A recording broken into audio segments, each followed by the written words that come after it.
What's going on, you guys? It's your boy Alter Realm here, back in the building with another sick and lit edition of Alter Realm. And tonight we're going to be discussing Pose Season 2, Episode 2, Worth It. Before we get started, if you guys could do me a quick favor and smash that like button, definitely give this video a thumbs up, and in the comment section below, list your favorite character so far in Pose Season 2. Thanks, guys. Okay. Now that the preliminaries are over with, bitch, it's time to get crazy. Pose Season 2, Episode 2, Worth It. We kick this episode off at a ball. Prey Tale is shooting the ones and twos, and the category is fashionable. Femme Queen realness. So I'm guessing you had to be a fashion forward femme queen, bitch.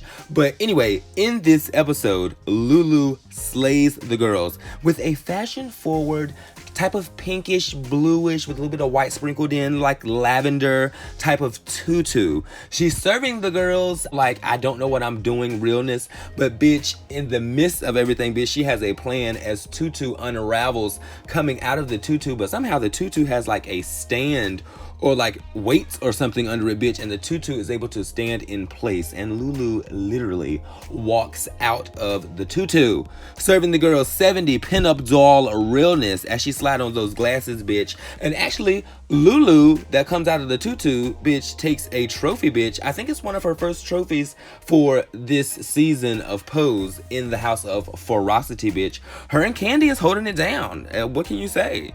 That's my sister, as Candy is in the background, bitch, letting everybody know that Lulu is her sister.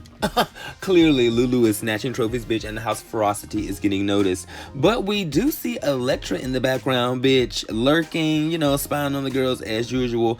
I don't know if everybody knows that she's trying to get back into the House of Ferocity and her old house, Abundance. Not too for sure how that's going, but Lulu and Candy do confront Elektra about Indochine and, you know, her making money and being able to afford minks and doing all of this and doing all of that. Oh shit. You guys, in this next scene, bitch, I didn't know what the hell was going on at first. I'm not even gonna lie to you guys. Mistress Elektra, beat me upside my head, rip my balls apart, spank me, spit in my face, hashtag leather and lace, hashtag dominatrix, bitch, hashtag chains on whips, as we get to see what Elektra has really been doing behind closed doors, bitch. Elektra, it feels good to be working again, bitch, but what kind of work, may we ask, mama?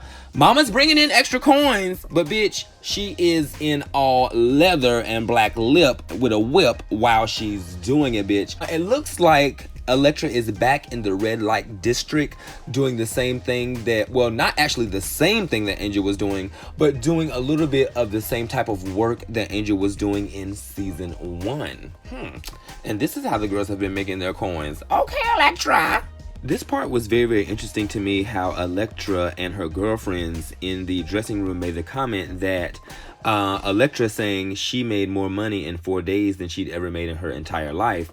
And also the fact that the ladies touched on the roles of the jobs changing.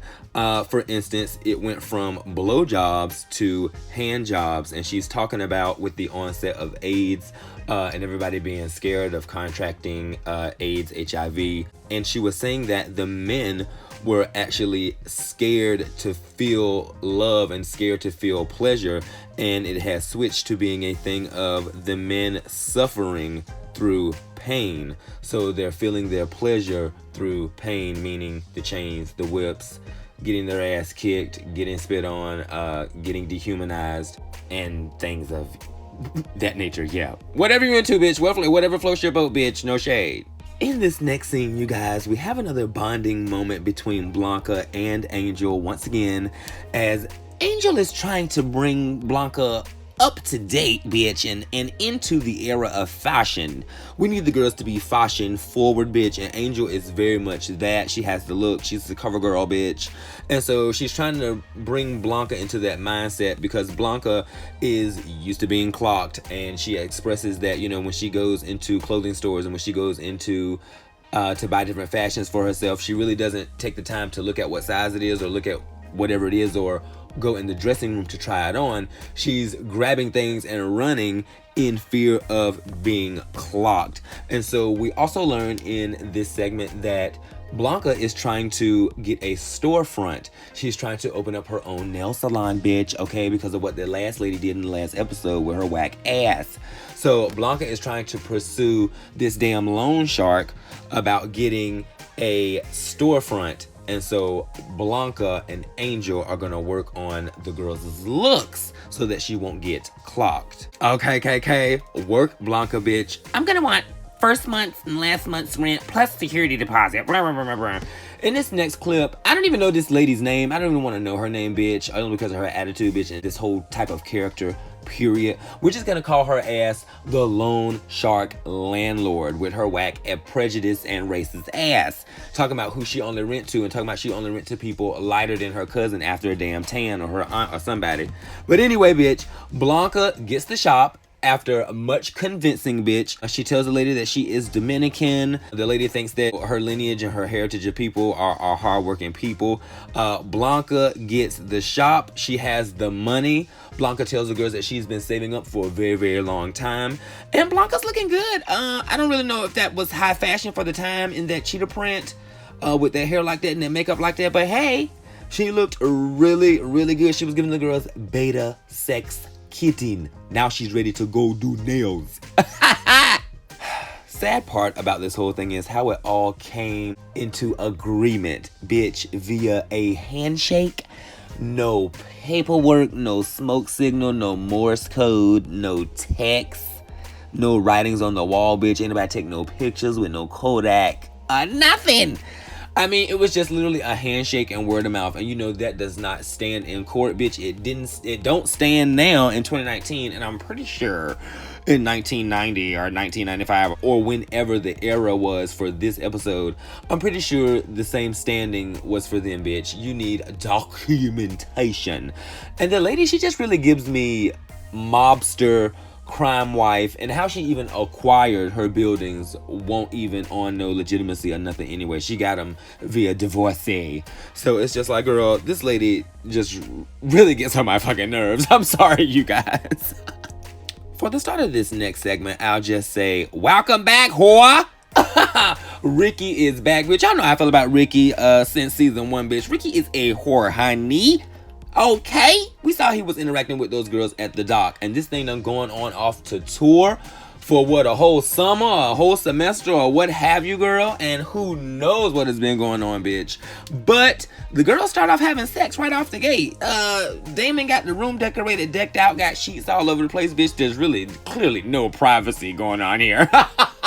The room was decked out. It was decorated as best as the girls could, I guess, bitch. And the girl started kissing, you know, taking clothes off, bumping and grinding, whatever. But Blanca comes and interrupts this damn sex party, bitch, because sadly one of their friends have passed away. If I'm not mistaken, I think they said the name was Derek. So yet again, you guys, we have to go to another funeral. Yet again, Nurse Judy.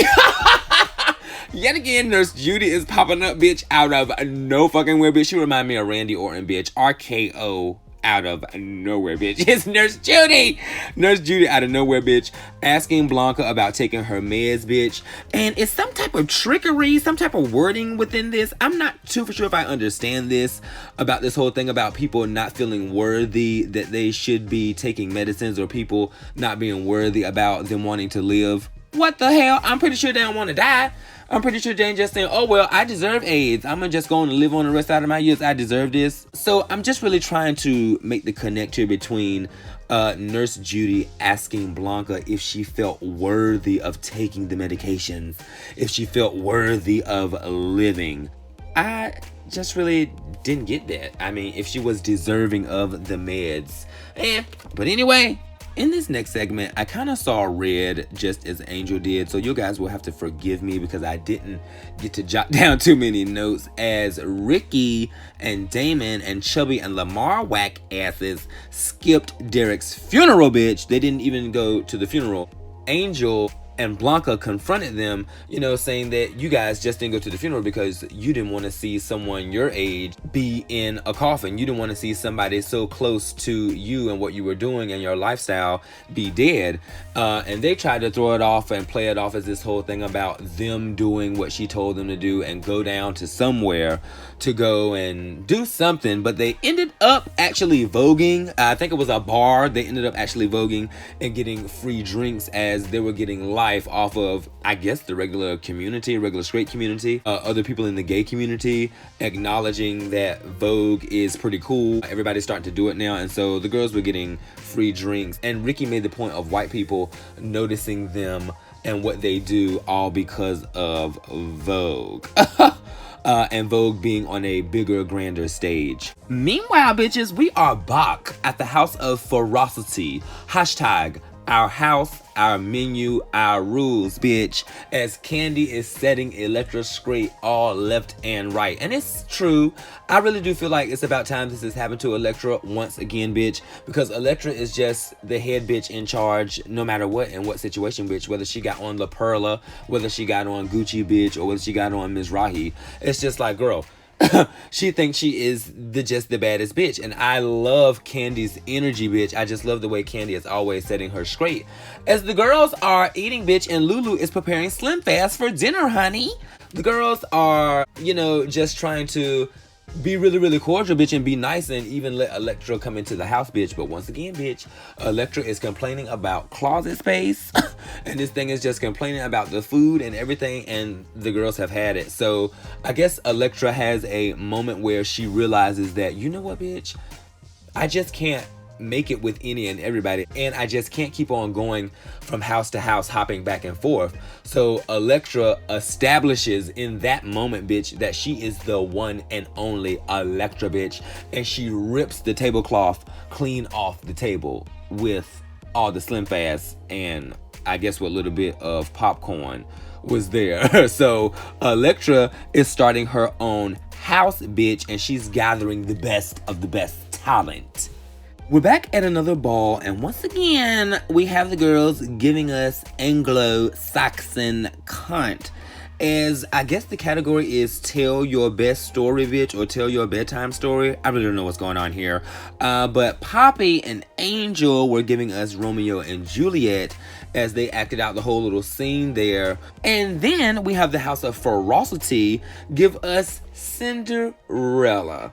Now, it was hot how, you know, they had the introducing of the godmother and Naomi. You know, she spun around, you know, taking her clothes off and revealing the whole Cinderella look at the end. That was really, really dope. But I've just kind of had it with some of the things that are being chosen to do for these categories on every episode, girl. It's just like, girl, this is something that don't need a universal appeal, honey. It never had a universal appeal. People created this from their ideals, not from what the universal appeal should be. So I just can't with how they're doing this. But anyway, bitch, we have Elektra debuting her new house, bitch. Elektra tries to storm through, and the girls clap back a little bit. Kandi's able to clap back a little bit. Blanca helps to defend, and Blanca stands up, and she's like, you know, Elektra can't just come and storm through anytime she get ready, bitch, at any given ball, bitch. She just can't keep on doing this, honey. This lady's running a fucking muck. Okay? And, bitch, Elektra's like, you know what? Fine. What did the judges say? Can we hear from the judges? And pray tell goes to the judges, and the judges say no. Boom. Elektra, one chop, you gotta go. But bitch, Elektra still serves the girls. It's not even like she was trying to serve the girls. It's just like this. It's just like it happened. And shouts out to Deshawn, and if I'm not mistaken, her name is Tati. And from the real ballroom scene, bitch, from the real underground ballroom scene back in the day, bitch, Deshawn, bitch, Vogue Master, Vogue Elite, bitch. Shouts out. But anyway, Elektra debuts her new house, the House of Winter.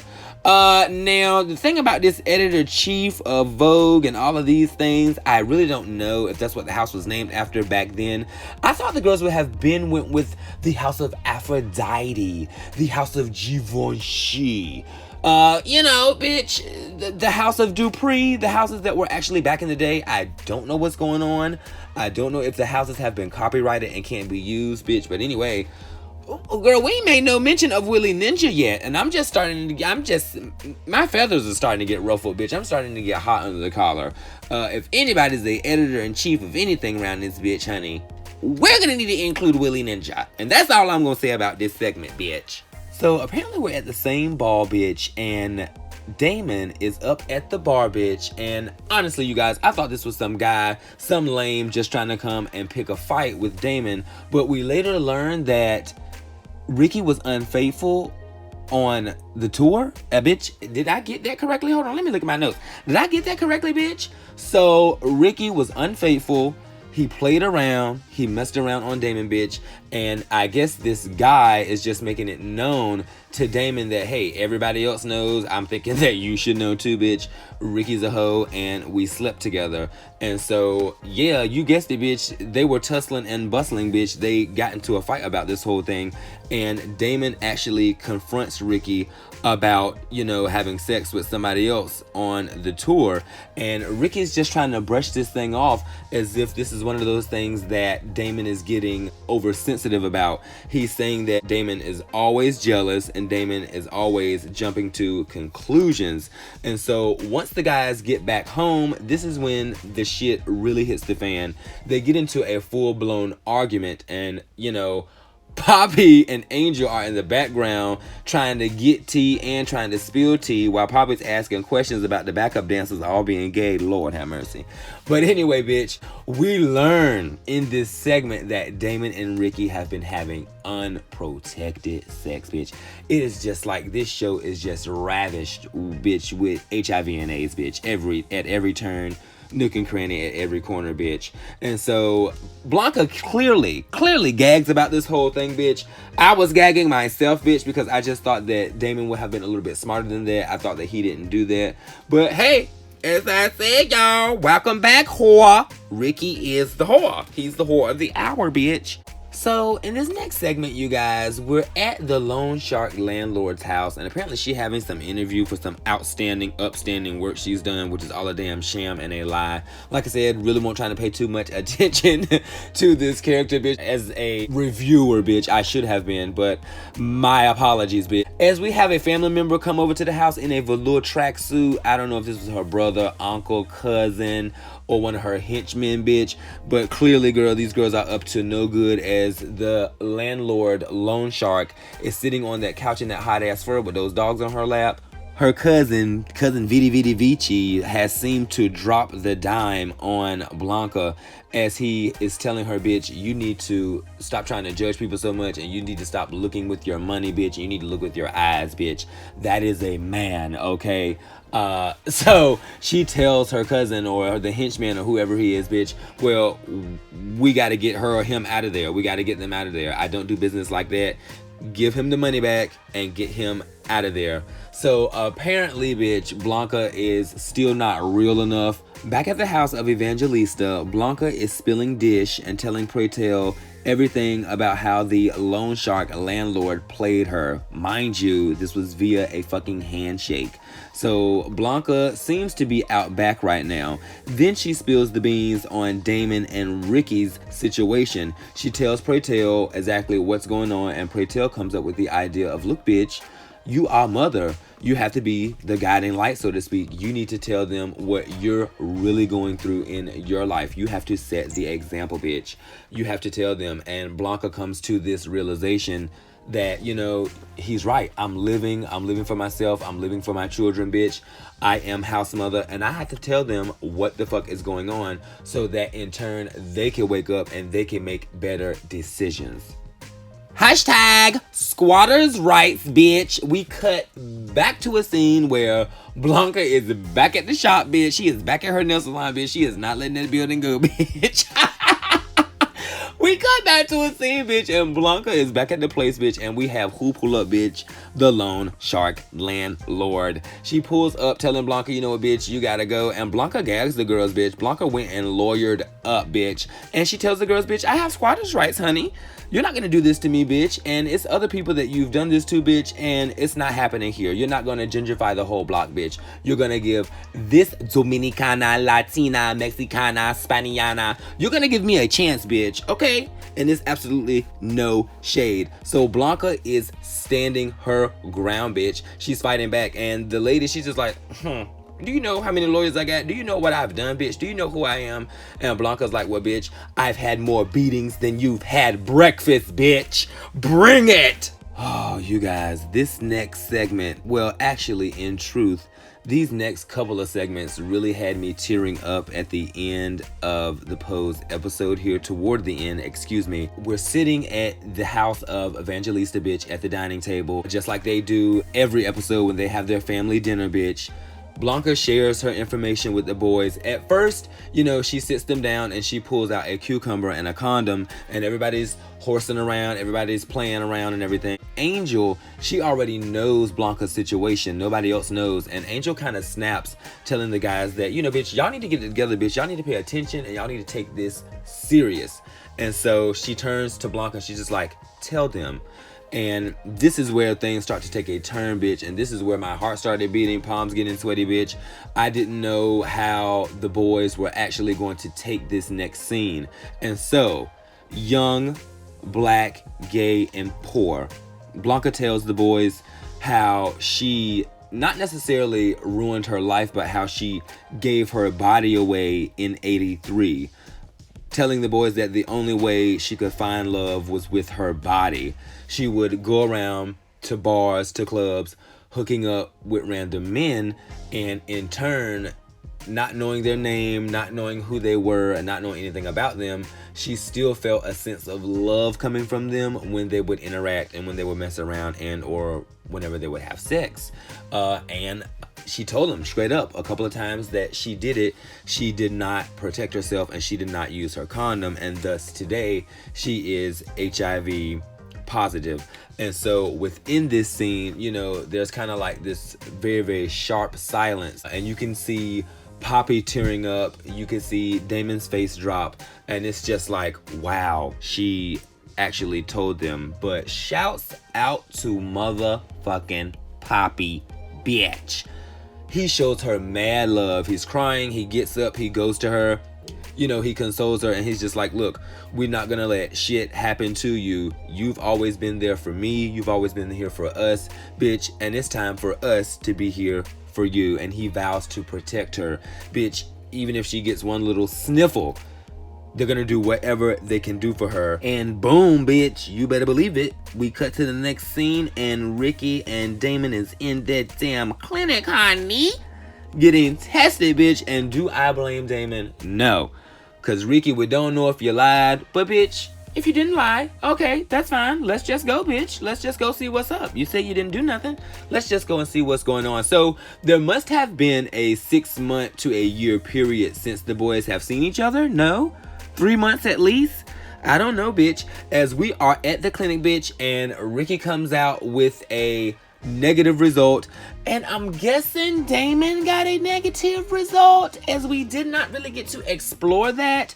You know, Ricky came out smiling, talking about some negative, but within this whole thing, nobody asked to see nobody's paperwork, honey. Nobody asked to look at nobody's paperwork, so I guess we're just going off of confidentiality and love. I guess the girls are still trusting each other, even though clearly Damon feels like he's been cheated on, bitch. And so, yeah, they were gonna talk about this in more detail, but Ricky had to split for dance rehearsal. I guess.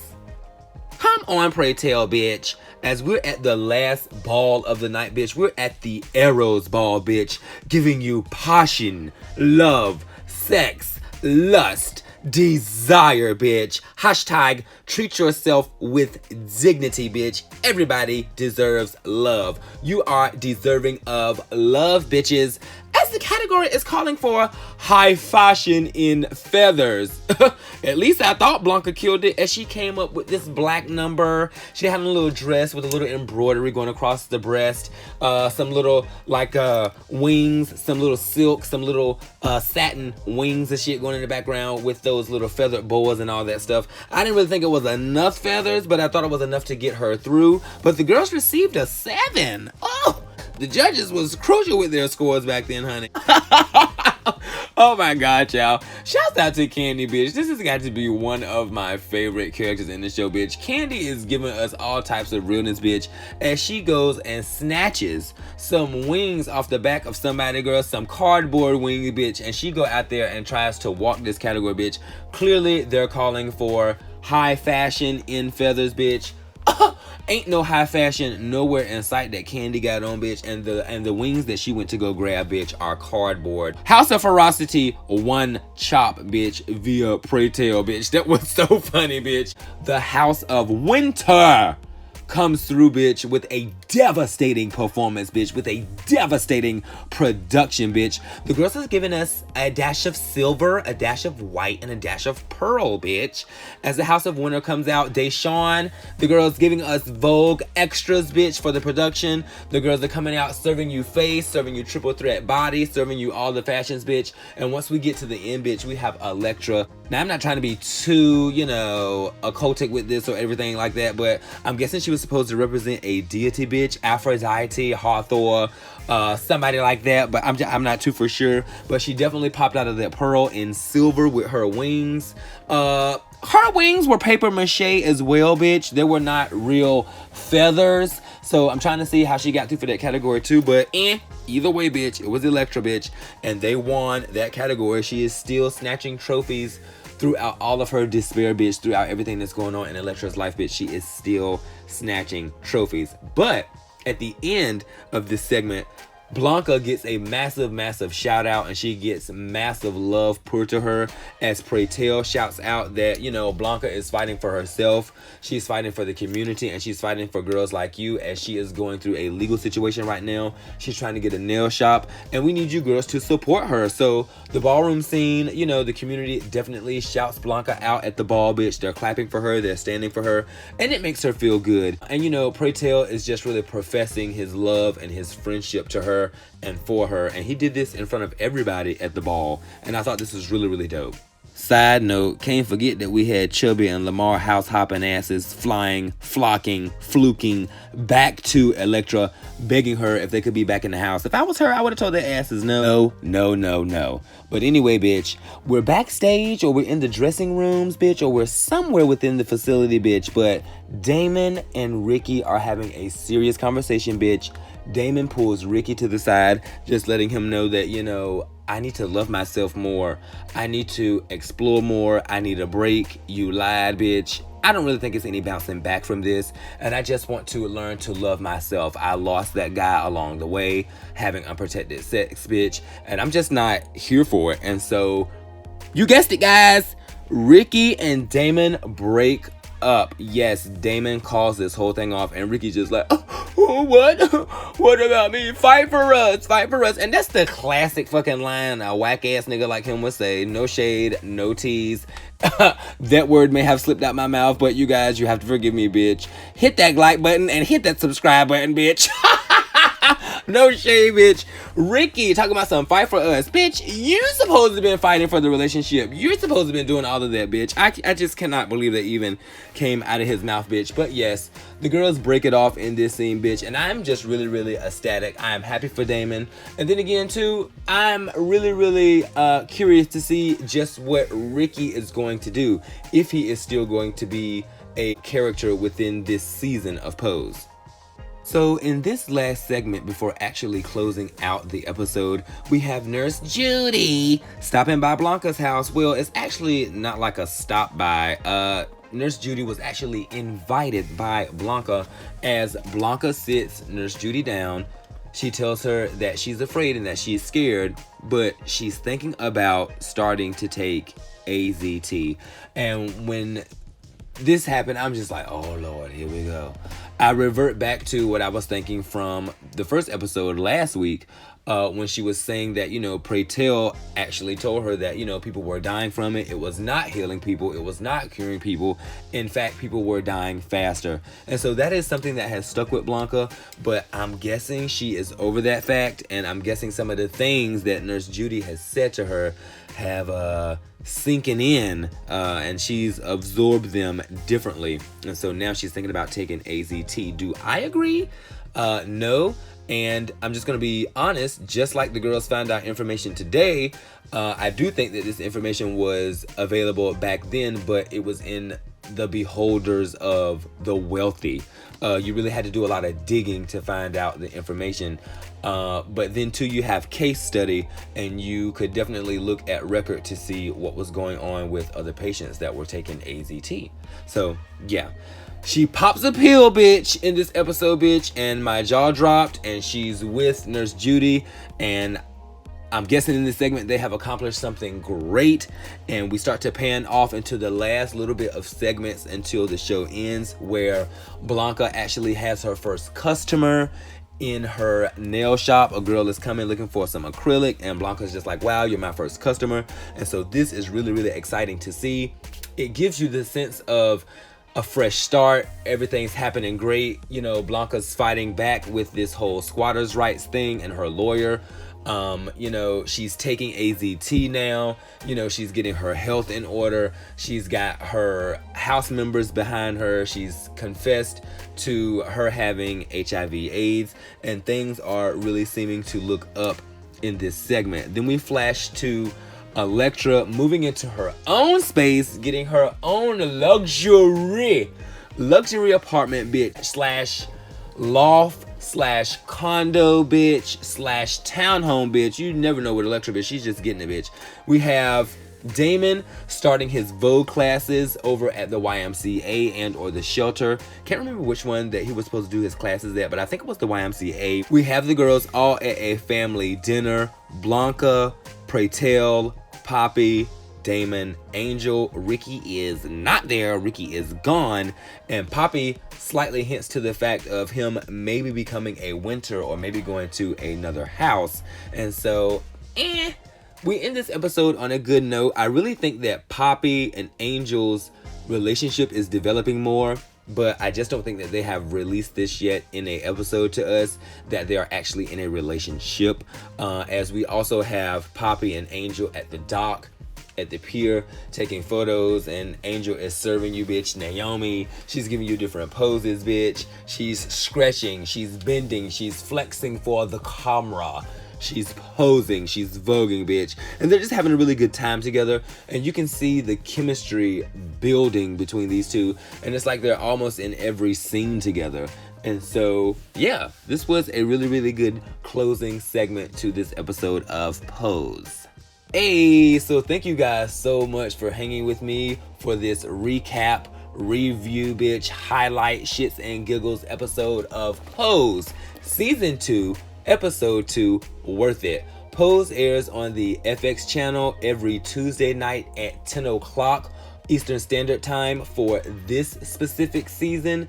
Things may change in the future as we are learning that Pose has been renewed and reviewed for a season 3, bitch. So congratulations to everybody on the cast, bitch. Congratulations to everybody on the roster, bitch. Like I said before, bitch, thank you to everybody that helped in the making of this production, bitch. It won't just like the girls woke up. It won't just like the cast members woke up and knew how to Vogue and knew how to pose, bitch. The girls had to be fostered into these roles, bitch, by the legends themselves, bitch. So shouts out to people like Jack, people like Deshawn, Willie Ninja, Laomi, Kelly, bitch, Harold, Rodney, Father Khan, Mama Khan, Sister Khan, Daddy Khan, bitch, La Perla, Suvosky, Crystal, bitch. Shouts out to everybody, bitch. I hope you enjoyed this episode of Alter Realm. Do not forget to give this video a thumbs up. Definitely give this video a like. Also, don't forget to click that bell iconic. The bell icon is gonna notify you when I upload more videos such as this. Well, you guys, this has been another sick and lit edition of Alter Realm. Thank you guys for joining me, bitch. Love yourself.